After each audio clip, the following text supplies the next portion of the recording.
Basically grew up in the Morgantown area. For a while, my parents moved to Michigan, and then we moved to San Antonio, Texas for a few years, but ultimately came back to Morgantown. I was a paper boy and carrier of the year. I went to school here, became the advertising manager at Dominion Post, and we needed a new salesperson, and we got an applicant from the university who had just graduated, and her name was Virginia Turner. And she interviewed with me, and I hired her, and she became the #1 salesperson on our staff within a year. One thing led to another, and we started dating and ended up eventually getting married. And she's the one that actually started the agency, which I think is pretty phenomenal, very talented. I definitely married up. Here we are 33 years later, and I will tell you, our first couple years, we anguished over taking $50 out to buy each other Christmas presents. It was definitely several years of slugging it out and doing without to make things work, but now we're blessed with a very strong company and very great employees who have a lot of talent that keep this place running. I couldn't be prouder of BTA and the people that work here. I will tell you what gets me excited about coming to work every day is all the people that work here.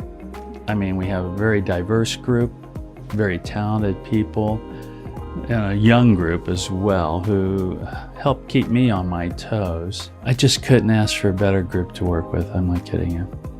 Probably the best advice I've gotten to lead my life with was from my great uncle, who traveled extensively, and his advice was to get out, see the world while you can.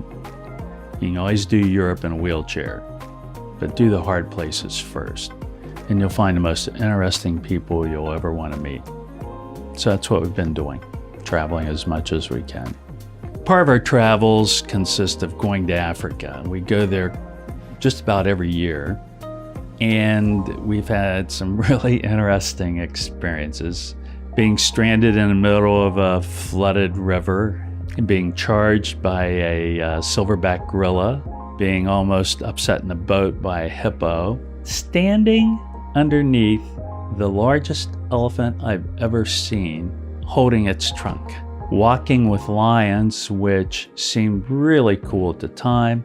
And I look back and I think, you know, we could have been killed so easily. So those are things I'm glad we did, but I will never, ever do them again, I promise you. BlaineTurner Advertising is a huge part of our life, obviously. But the other part is going home. We're big dog people. I mean, we have 3 dogs. When we're not here, we're home with them. And usually on weekends, I pile them all into the truck and we go for a ride for an hour or two, and they get to bark at everybody. And then on some weekends, I do a part of a leg for dog rescue groups where you get them from point A to point B, and several people volunteer to do an hour, hour and a half leg. And I'll tell you, that's very rewarding when you know that these dogs are in a kill shelter and don't have too much longer to live, and they get them out and we get them to an adoption center or a rescue league, and you know that they're going to have a far better life than they were in that kill shelter. So I enjoy doing that. I'm a big dog person. I mean, if I could, I'd bring my dog to work every day. Yesterday is history. Tomorrow is a mystery. Today is a gift. That's the reason they call it the present. I love that. I love that. I just think it makes you get up in the morning and live the day like it could be your last.